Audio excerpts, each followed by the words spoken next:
BDD Sports Talk Podcast, here to give you the latest scoop of sports in the great city of Detroit and the great state of Michigan. This week, we march on with football season as we recap week 4 of the college football season and recap the Lions' win over the Cardinals. We also give our predictions for college football and the Lions as well, and another wonderful week of the weekly Tigers update. I am Bill. Along with me is the D of the BDE, Dean, as Eddie is off chasing coaching dreams. Eddie, Dean, how you doing? Doing good. Still doing good. Always It doesn't change from week to week. 60 something episodes. I Doing don't, great. I don't have a lot of really bad days. Just You don't want to see me on my bad days. you don't want that. You don't want that. Well, let's get going. This week we start with the Lions and their 2013 win over the Cardinals in Arizona. Good win for them. Jared Goff was 18 of 23 with 199 yards, two tutties, 2 touchdowns, and an interception. David Montgomery went beast mode and had 23 carries for 105 yards and a touchdown. Jahmyr Gibbs had 16 carries for 83 yards.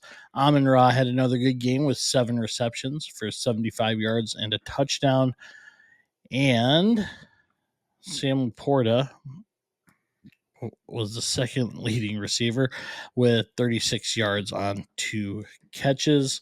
For the Cardinals, Kyler Murray was 21 of 34 for 207 with a touchdown and an interception. He also led the team in rushing with 5 carries for 45 yards. Marvin Harrison Jr. had 5 catches for 64 yards and a touchdown. Good win, but at what cost? Marcus Davenport likely out for the season. Derek Barnes missing a significant amount of time. And now the news of Frank Ragnow with a partially torn pec. Dean, how do you feel about that win, and how do you feel about these injuries? I mean, I'll never not be happy about a win, but at the same time, you really start to see that a lot of people thought our offense was going to be the biggest strength of the team, but right now, honestly, the defense has kind of carried the team in a general sense. Kind of crazy. It is. They've really. I mean, it's still early in the season. There's a lot of time for things to not necessarily go downhill, but like digress a little bit.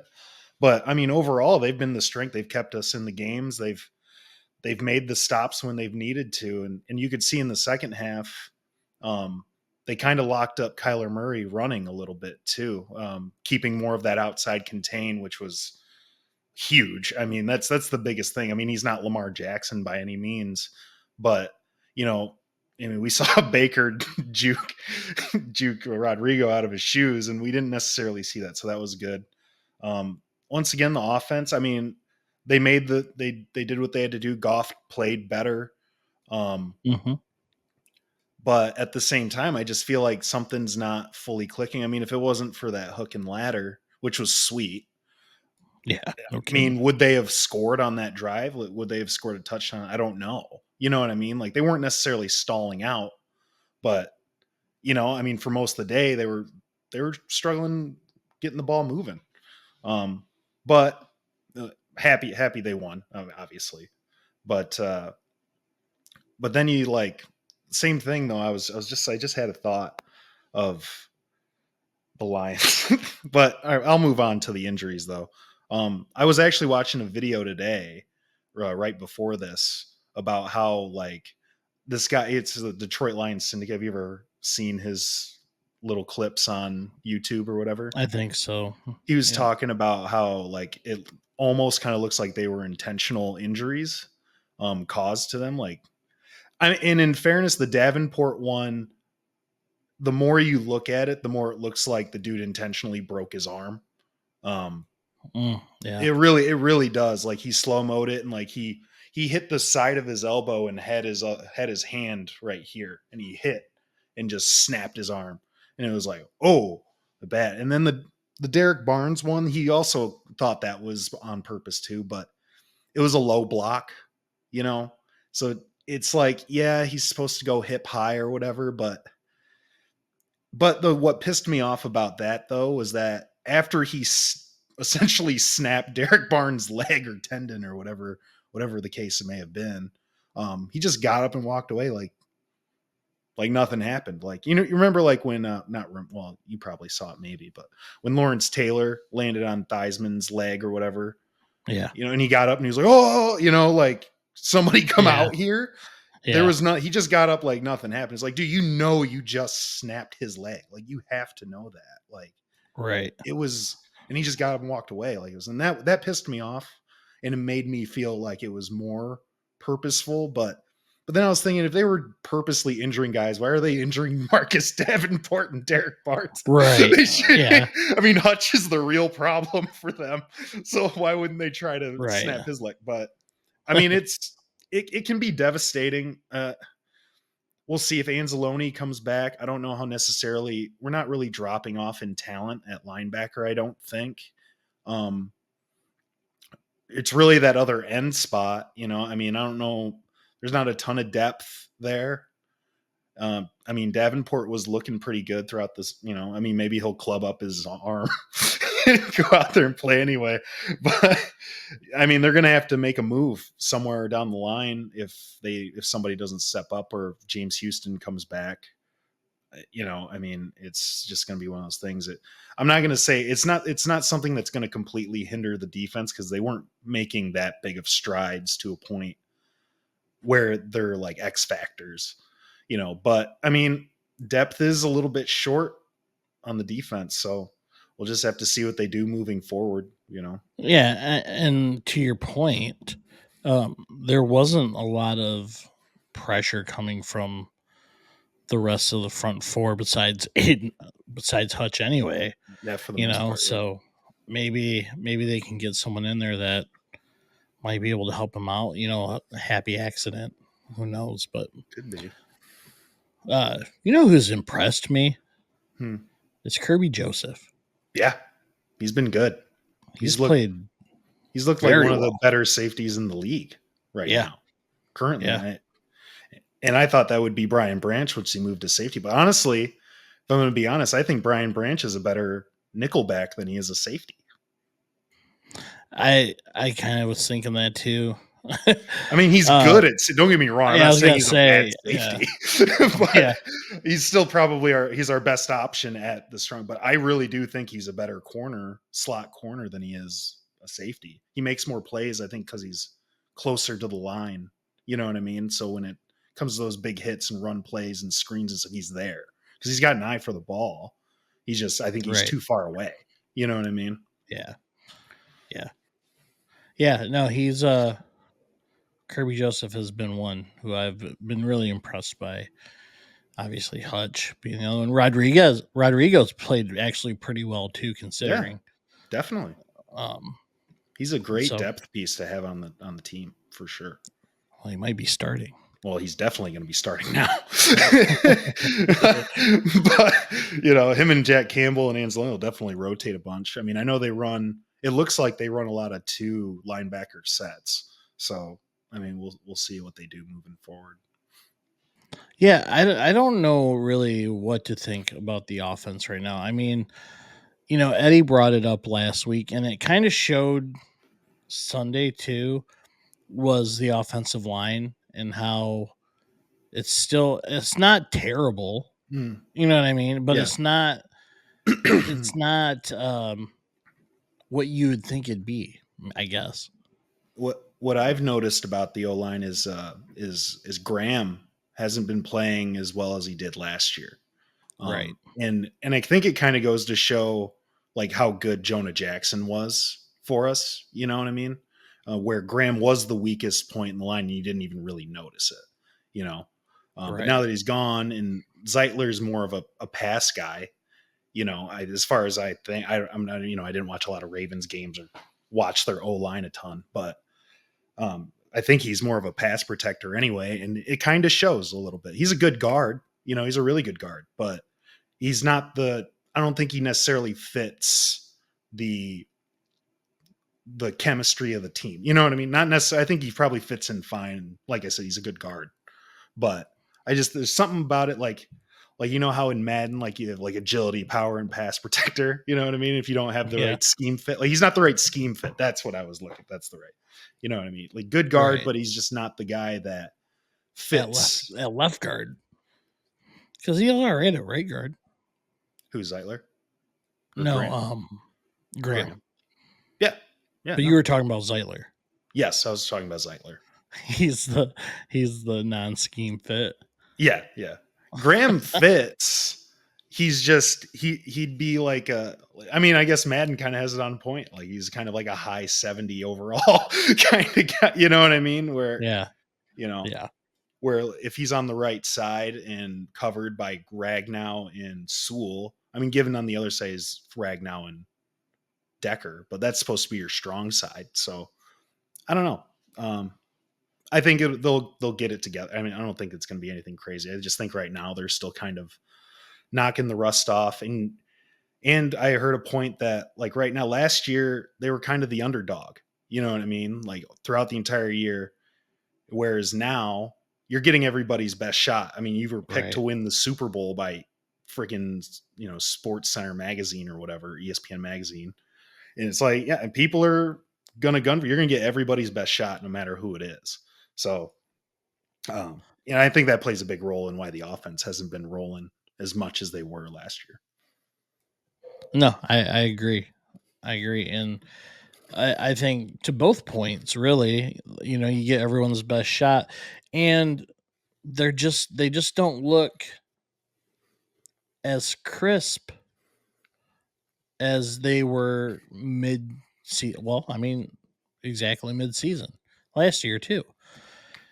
I don't know if that's just because of preseason and they just don't play the preseason games. I don't want to say that because, I mean, in all reality, except for maybe one game, you're only out there for a series, right? Right. A lot of it's practice, so it's I don't know. What I think another thing is on top of the you're getting everybody's best shot is also I think last year everybody was coming in, like every single person on the team was coming in with a chip on their shoulder. You know what I mean? Like we need to prove something. We need to, you know what I mean? Like that hunger for it. Whereas now you're expected and the pressure is definitely more up now, but I think everybody's more relaxed and they're more like, I am the guy, and it's not as I need to prove it anymore. Right. And I think that's a lot of Jared Goff's. I think when Jared Goff is too relaxed and comfortable is when he doesn't play as well. That's fair. Contract wise, like when he was on his 1 years, he's like, I got to prove it to keep my career going. Whereas now it's like, okay, I have security. I can take it easy a little bit. And I think that's what happened in LA too, is he got that contract and then all of a sudden he just wasn't as good. And I'm not saying he's not as good as he was last year right now, because he played really well against Arizona. For the most part, yeah. Yeah. Other than that pick, right. 18 of 23 is really good with 2 touchdowns. So I'm not hating on him by any means, but I do think that he's taken a small step back from where he was at the end of last year. The whole offense, not just Jared Goff, the whole offense.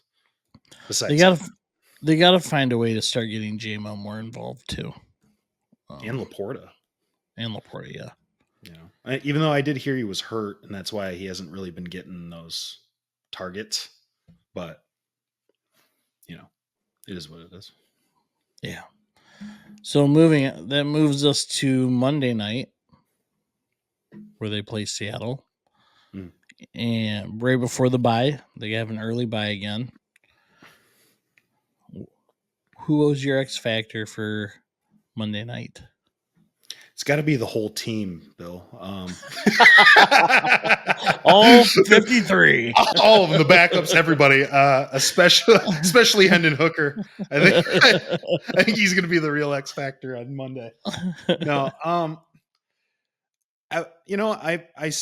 think I still have to go with with just we were just talking about just the O line in general. I mean, they need to make a better push up front.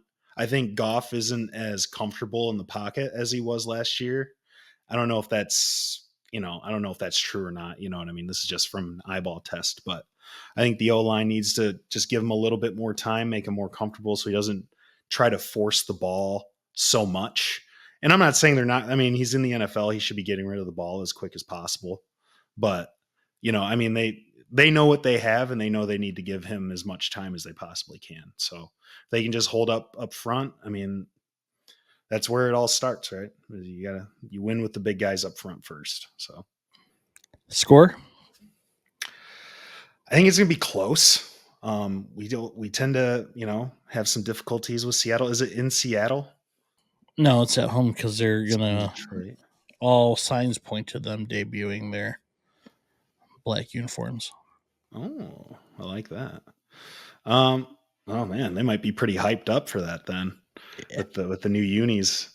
Ford I'm gonna Field's gonna be rocking. for sure. I'm gonna go. Let me go 28-24 Lions. I like it. I'm actually right there with you. I think they take care of business at home. I think it'll be a little bit closer. My X factor is going to be the secondary, mainly Tyrion and Carlton Davis. I would say because of DJ Metcalf. If they can rein him in, man, I mean, Tyler I'm with Lockett, you. too. Yeah. Jackson Smith and Jimba. Yep. That's, I think, if they can lock them up, the secondary, really, if all 53 could really step it up, they'd all be X factors. It would be. I mean, It'd be because pretty good if they all stepped up. because it also can be the linebackers. Yeah. Kenneth Walker and whatnot. So, I mean, I'm going to go with specifically the cornerbacks, and I'll say 26-21,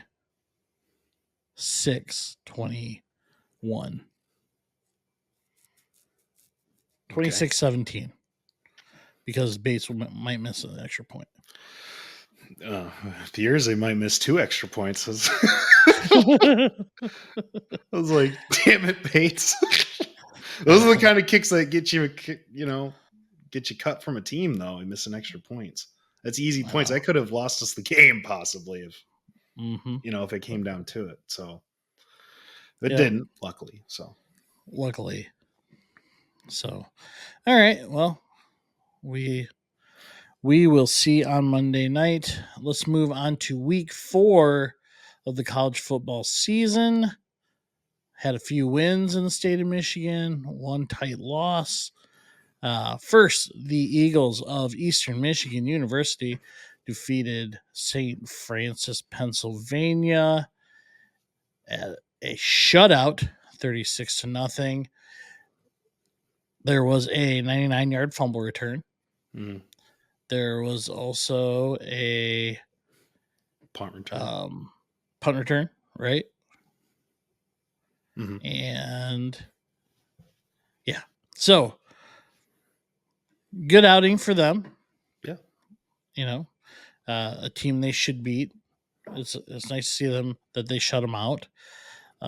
The freshman quarterback Salem, he came in in the second half, right? Looking to take someone's job. Man, 5 for 5, yeah. 102 and a touchdown and a tutty and a titty. That was against the second stringers, though, right? Yeah, I mean, still. I mean, I don't know. Maybe that was St. Francis's starters. I mean, that's it'd probably be second stringers on a MAC team somewhere. Maybe. Yeah.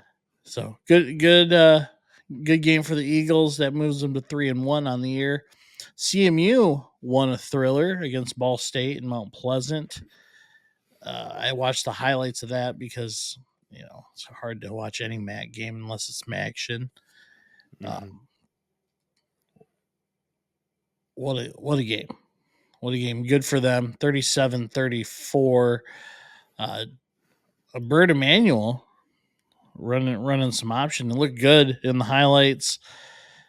Joey Labus, as I've come to, it's not Labus, it's Labus. So apologies to him on that. He was 14 of 20 with 185 yards and a touchdown. BJ Harris had 8 carries for 151 yards. Marion Lukes had 13 carries for 86 yards and a touchdown. Chris Parker had 5 receptions for 79 yards and 2 touchdowns, one of those being the game winner. And that moves them to 2-2. So, are we feeling a MAC title?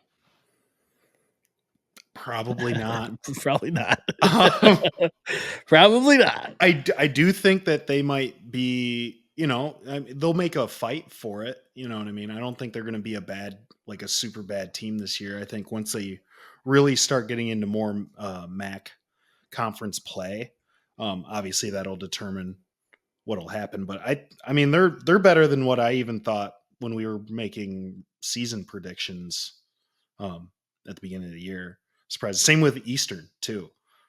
Eastern might have a real chance to win 8 or 9 games if they can keep up this effort. I mean, a shutout against any team, regardless of if they're a team you should shut out, I mean, is good. I mean, so I like what CMU's been doing. I mean, we'll just have to wait and see what happens. Yeah, I agree. Another win in the state of Michigan. Michigan gutted out a 27-24 win against USC at home. Alex Orji was 7 of 12 for 32 yards. Khalil Mullings had himself a game with 17 carries, 159 yards, and 2 touchdowns. On the other side, Miller Moss was 28 of 51 for 283, 3 touchdowns and an interception. Marks had 13 carries for 100 yards. Good win. Anytime you can win against a Big Ten team / old Pac-12 team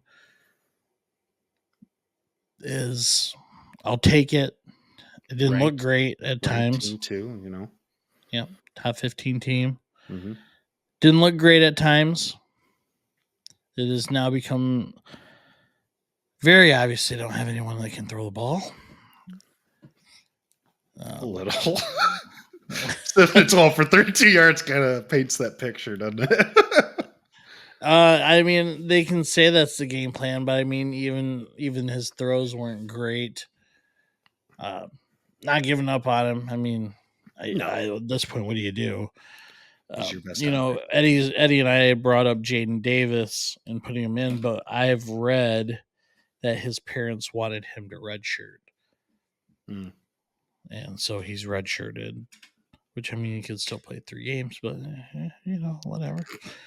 So they're going to have to figure something out. And, I mean, I'll take the win. Don't get me wrong. I'll take the win. It's a big win. I mean, to me, it really showed.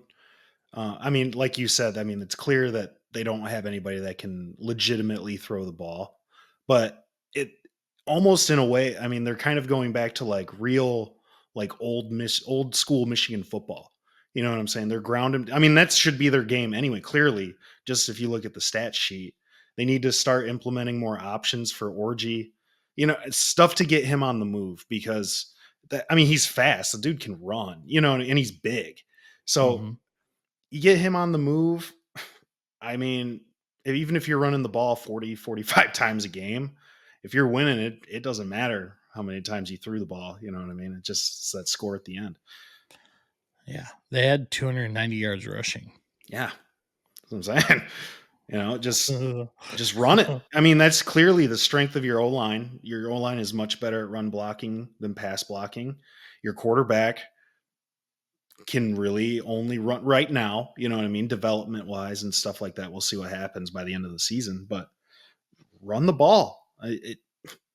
Just go back to classic Michigan/Big Ten football and just pound the rock. I mean, that's what Michigan State did when Mark D'Antonio was there. You know what I mean? Like, Right. just pound the rock, man. Mhm. Open up the play action. That'll get Orgy some open shots downfield. Because I assume he has a bit of a cannon. I imagine. I mean, Yeah, he's got an arm. jacked. I can't imagine he can't throw the ball 70 yards He's downfield. just throwing it like Burton Manuel. That's another guy that I watched the highlights. I'm like, that dude still can't throw a football. No offense, I know he'll never listen to this, but if he does, it just is what it is. I mean, if you look at, I know. What would you do? Blah, blah, blah. Probably the same thing, honestly. Yeah, for sure. But yeah, they just need to run the ball. And I think they'll win a lot of games because of it. Oh, I didn't mean Alex Orji. I just meant Bird Manuel. No, I know who you were talking about. Yes, Alex Orji would kill. I was just. I think Bird Emanuel might kill you too. Yeah, he might. He might. I mean, he probably would. He'd kill us all. Probably beat the heck out of us. Let's get to Michigan State at Boston College. Michigan State lost a tough one, 23-19. Aiden Childs was 17-35 for 241 and 3 interceptions. Lynch Adams had 15 carries for 61 yards. Foster Jr. had 4 catches for 87 yards. On the other side, Castellanos was 10 of 16 for 140 yards and a touchdown. Treshaun Ward, 14 carries, 102 yards and a touchdown. I don't know if you got to actually see any highlights. I would assume you probably did. Yeah. Childs has got to be better. For sure. Yeah. I mean, it is what it is. It's not, and he's young, you know what I mean? And they're still, yeah, and they're still in, they're still in rebuild mode and whatnot. They played him tough. You know, it was a tough. I mean, yes, it was raining. I mean, right. it was coming down pretty good, but he still passed the ball 35 times. Yeah. So I mean, there's glimpses of him that he looks really good. Mm-hmm. And then there's those makes those dumb, almost rookie mistakes. Yeah, and it's growing pains, and let's we'll chalk it up to that for now. But they did play him tough. I mean, in Boston College 3-1. It's not like they're a slouch team, and the weather wasn't great, and I mean, they had a chance. Mm-hmm. The fact that they still had the lead in the fourth quarter with the picks and the fumble on the kick return right at the beginning of half. I mean, that kind of speaks true to like how good that defense really is. That goal line stop after the fumble was huge.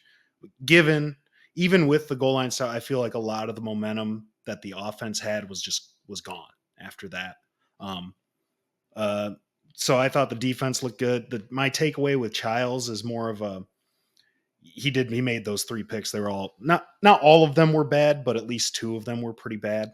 But what I really liked about him on Saturday was I liked his pocket presence quite a bit. Just from the highlights, he was moving around a lot more, which I liked because he'd been pretty stoic the last couple of games for the most part. But he was running. He looked good on the ground too. If he could do that and just mix in those passes, I mean, he'll develop into something pretty good. He's just a young kid getting his first big starts. Yeah, he's 18, I hear. 18, yeah, he's 18. He's redshirted, or he was, wasn't the starter for Oregon State last year. So, I mean, this is all growing pains, like you said, and they're in a rebuild still, also, like you said, and it is what it is. I don't expect them to win 10, 11 games this year. You know what I mean? They're going to lose these tough games. And, if that defense will keep them in games, and hopefully Childs will learn from his mistakes and just, they'll take some that people thought they wouldn't. So right. I mean, they're on their way. They'll be fine. I think they'll be pretty good. We'll see this week. Not let's get into some predictions in the future, not this year. let's get into some predictions. Michigan, as of recording, today is Thursday. We'll start with Minnesota at number 12. Michigan. The spread, Michigan is a 10-point favorite. Over under is 35.5. I'll go first, and I will take the over. Taking the over, huh? I think Michigan found their strength this week, and I think they're going to cover it. I think they'll cover that 10 points or 11 points technically. All right, that's what I like to hear.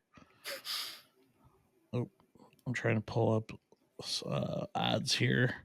Eastern Michigan plays Kent State this weekend.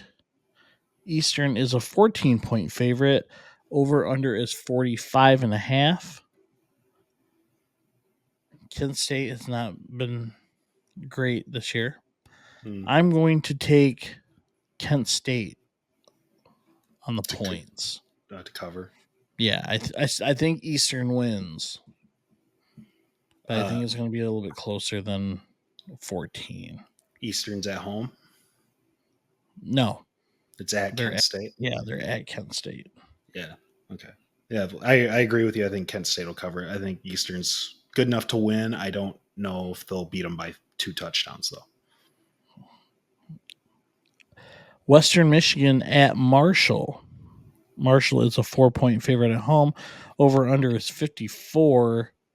Western Michigan was off last week, fully rested. I'm going to take Marshall. What's the spread? It's 4. 4 for Western? Marshall is a 4-point favorite. And what's the over-under again? I'm sorry, I missed that whole thing. 54. 50. I'm gonna take the under.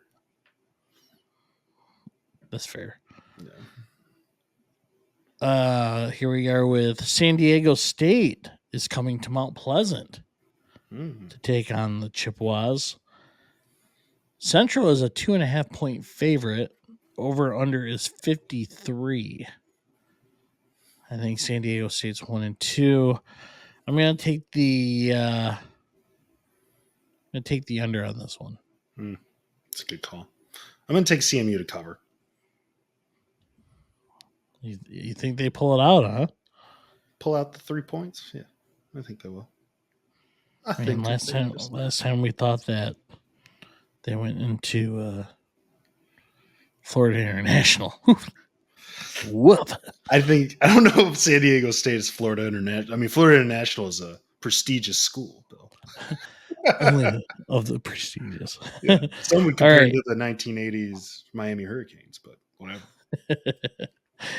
And number 3, Ohio State comes to East Lansing to take on the 23.5-point favorite Spartans. Yeah. Yeah, is that right? No, it's not.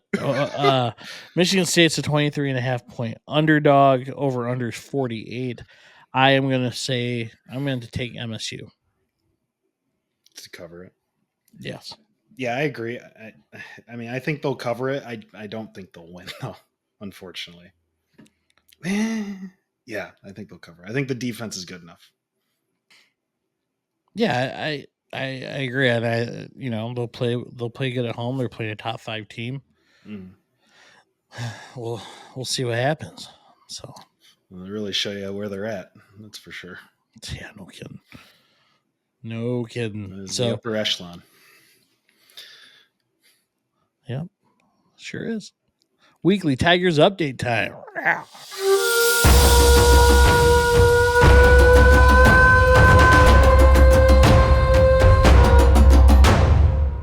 All right. The weekly Tigers update is brought to you by Adobo Boy. Adobo Boy is the official sponsor of the BDE Sports Talk podcast. As you know, Dean, Absent, Eddie, and myself, we are proud Filipino Americans, and we love a delicious Filipino meal, and Adobo Boy delivers just that with their amazing food and vibes that are unmatched in the food industry. Not only do they have delicious food, they also go against the grain of a traditional restaurant and tinker with their menu to bring you an amazing variety of Filipino cuisine. Their menu rotates weekly, so there's always a reason to come back to try more authentic Filipino food. There's a dish that we love, a dish we talk about every week, a dish that Dean remembers every day. Every day. Red's pork adobo bowl. It's what sweet ingredients. It's what dreams are made of, Dreams. Wet dreams. So could know myself, I'm the guy. Tender pork braised in soy sauce and vinegar on a bed of rice with Jackie's achara, which is a papaya salad, cucumbers, and a fried egg. It is delicious. I would recommend buying two and eating one separately or mixing it up like Bill and Eddie both do. It is definitely worth it to just go and just buy as many as you possibly can before they run out. So many. So if you are in, thank you, Dean. So if you're into trying new and different foods, or just to like some amazing adobo and vibes, stop in and say hi to owners Ace, Jackie, and son DJ Red, who are amazing people who genuinely care about your experience. Eddie, he's not. Well, you get the smells. You walk in the ambiance, the aura, the vibes. You go up, you ask for some adobo, you ask for some lumpia, you ask for whatever your heart desires on that menu. And when they say the price, which will be already very friendly to your pockets, you get an extra 5% off if you say BD Sports Talk Podcast. 5% off. You really can't beat it. You don't even have to bring a coupon. You just go up there and you say BD Sports Talk Podcast. He takes it right off the bill, right there. So now you have amazing food at a great price, cheaper. Can't go wrong. It's never bad. No, it's not. So if you want that 5% off, you want that delicious adobo, you want these amazing vibes, Adobo Boy is open Tuesday to Friday, 11:30 a.m. to 2 p.m. for lunch and 5 to 7:30 for dinner. Saturday, same schedule, except that dinner, it's open until 8:30 p.m. Get there before 8:15 because they might not have any more adobo for you, and that would be sad.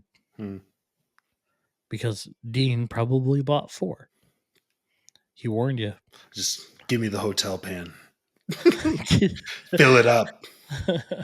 Adobo Boy is located at 3740 28th Street, Southeast Kentwood, Michigan, inside the Amazing Myanmar restaurant, which it is 3 restaurants, Amazing Myanmar Brunch and Rice, and Adobo Boy is right smack dab in the middle as soon as you walk in. So get there, get fed, get happy. It is always better at Adobo Boy. Dean, 10-2 in their last 12. It's awesome. Took 2 of 3 from the Orioles. Mm-hmm. And today they finished a sweep of the Rays in a game that tells the story of how this team has played since Javi Baez left. Yeah. Gritty, fun baseball. It's been fun to watch. In the month of September, they are 16-6 and are now 2 wins away. And I would like to do a check of that right now because depending on what the Twins do, it might be down to 1. Right now, they're down 4-0 in the middle of the 6th. Nice. So they lose tonight. I think it goes down to 1. 1 win away from a wild card berth. Regardless, 2.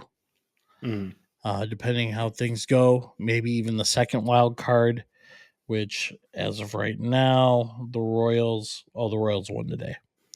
So I think they're still tied with them. Yes, I believe so. Amazing stuff. One that I don't care what anybody says. Hand up. After the All-Star break, after it was the second week, hand up, I thought the season was over. I think we all talked about that. Yeah. I think anybody who was a Tigers fan, and honestly, I really think even some of the players were like, you know what, let's like Eddie. The funny thing is, Eddie brought this upon them really when he said, bring the young guys up. Stop keeping them down. Just bring them up, let them play, see what they can do. Well, we're seeing what they can do. Yeah. And what a fun group to watch. Yeah. But yeah, hand up. I thought the season was over. I mean, you could tell on some of the weekly Tigers updates, which, by the way, we did a weekly Tigers update every week that we were on. So, just saying. It's true. We might be insiders. Yeah. I'd like to be an insider. Yeah, I'm sure. Oh, yeah. Dean, what are your thoughts going into this last week? I mean, like you said, I'm definitely on record saying that I just didn't think there was enough games for them to come back. And then they go on this honestly crazy run of Magical. wins. Yeah, very, very magical. I mean, it was, and then slowly and slowly, you just start getting like, man, like they're only, 5 games out now. Now they're only 4 games, and it just kept getting lower. And you're like, man, like this, they got hot at the perfect time, right? They brought these guys up, kids that need to prove something, that want a career in the MLB. You have to prove something when you come up. And I think all these guys are good enough, to be something in the league. And I think they're all kind of showing it right now. And I mean, they're easily the hottest team in baseball currently, which is crazy because I had actually seen a thing. Their chances to make the playoffs on August 11th was 0.2%. Yeah. Zero chance to make it, essentially. Yeah. For anyone to sit there and say that they thought they were going to make the playoffs the whole time, you're crazy. I mean, I'm sorry. I mean, they were so far below 500 that it did, but then it just kind of, again, magical. Yeah. And Eddie said it last week too. I mean, if your pitching stays good throughout the entire end, I mean, that's really what does it for you. Because, hitters get tired out, you go on cold streaks, things like that. And these guys just happen to hit stride right at August 11th. I mean, that's since that day, they've pretty much done nothing but win, and I actually saw this clip like kind of going over like their last 40 games and like how like, oh, look, they won. And then like, it just slowly turned into like, now they're 28-10, and it's like, whoa, like where was this team? But this, in reality, it's not the same team that started the year either, So, I mean, I'm super happy to see them do this. I hope they can carry this over into the playoffs if they are to make it. I mean, they still have to beat the White Sox at least once or twice. So, I mean, they should. If they don't, that'd be a very, very disappointing end of the season. But, especially to literally the worst team in baseball. Since August 11th, they are 30-11. Yeah, if I counted that correct. Yeah, It's crazy, man. Who would have thought that? I thought at best they would win 20 of those games, like kind of get a little something going, and then just miss the mark. You know what I'm saying? Probably by like 6, 7 games or something like that. And now, I mean, if they had been playing like this even like a week earlier, they'd be fighting for the Central right now. You know. Yeah. So I mean, glad to see it happening. Scooble's been on a tear. It was awesome to see Job come out for his first appearance. I mean, hopefully something special can happen. That'd be awesome. Like the '06 Tigers. Just a script that. I love this script. If the MLB is good, this is a fantastic. No, that's not what. Yeah, that'd be sweet too. But just like it's just like a movie script. It's like Yeah. team comes together, your star player leaves, and Who's the start player? well, I mean, technically it's Javi Baez, just based on how much Our money over he gets you're right, paid. our overpaid player. Gotcha. Yeah, our Martell. Torque getting moved down, and then having to prove himself in AAA to come back, and then just going on a tear when he comes back. Awesome. That is storybook right there. Scooble he's that guy. He's that guy, yeah. Jeez, oh Pete's that dude. And it's funny because we at the trade deadline, I think we all had said that they need to keep him around as their piece to grow on. Mm. But I mean, now Reese Olson has pitched pretty well. Montero has played pretty well. Who keeps impressing me as well is Brisky, Bo Brisky. Yeah. So yeah, we'll see. We'll see. I don't know where that muted, but they got 3 against the White Sox starting tomorrow, I think. Yeah, starting tomorrow. Shout out to our dart league umpire, Charlie. Charlie was in Oakland, so he got to umpire the final game at the Coliseum. Oh, nice. Did he take some dirt with him? I have no idea. I haven't talked to him. They were scooping it up and giving it to fans. Oh, really? Mm-hmm. They were just like giving him water, but like the grounds crew or whatever. They stayed out and were just shoveling dirt into water bottles or whatever anybody would hand them. Really? But I was like, that's pretty cool, because they didn't have to do that, All 20 people. Right? No kidding. I'm sure I didn't see the game, but I assume there's a lot of people there for the last game, right? Maybe. It's the highest selling game of the year. It's half the stadiums built. The highest selling game in the last 5. Yeah, it's true. So, all right. Well, go Tigers. That will do it for this week's episode. Thank you all for watching. If you like what you saw today, check out our other. I mean, it's hard to watch our past sports talk episodes because it's all based on what's going on in that week. But at least check out last week's. Hit the like button, hit the subscribe button. Let us know how far you think the Tigers can go if they do make the playoffs. And they'll know when they see this. Comment playoff bound if they're in. Yeah. 20th comment gets $5 straight to their Venmo.